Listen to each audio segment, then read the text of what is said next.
Mickaël Darmon, puisque vous êtes réveillé et bien réveillé, on va commencer justement par vous. Ce week-end, on a vu qu'il y avait moins de fluo dans les rues. Pour autant, la colère ne retombe pas.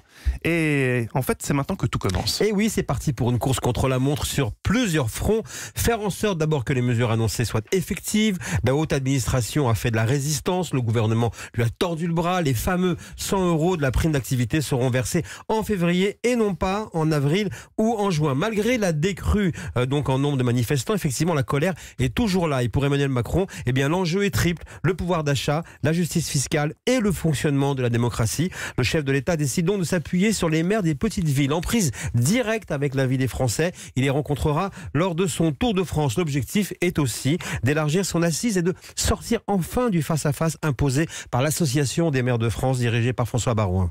Et comment créer le dialogue avec les Gilets jaunes invités à participer au grand débat national? Alors ça ne sera pas facile ce dialogue, parce que d'abord il faut savoir que les Gilets jaunes font la promotion du RICAR, le référendum, initiative citoyenne, apolitique, républicain, démocratique. C'est pas une blague, c'est devenu le RIC sur le terrain pour ne pas prêter à confusion. C'est un outil donc de contre-pouvoir du peuple, et on retrouve là d'ailleurs l'influence des extrêmes qui en partie ont infiltré ce mouvement. Alors utiliser le référendum, pourquoi pas, mais pas sur n'importe quel sujet, répond Édouard Philippe ce matin dans Les Échos. Les plus radicaux des Gilets jaunes se placent également sous la bannière du blogueur Étienne Chouard, le célèbre partisan du non-référendum de 2005. Ils veulent faire valider un texte aux accents révolutionnaires contre l'État et contre le principe de l'impôt. Alors, comment reprendre tout simplement le quinquennat, se demande Emmanuel Macron. Le nouvel élan passe par le monde d'avant, les élus locaux, les syndicats, les présidents de région. Bref, selon un élu, Emmanuel Macron va devoir se résoudre à une cohabitation, mais sans dissolution.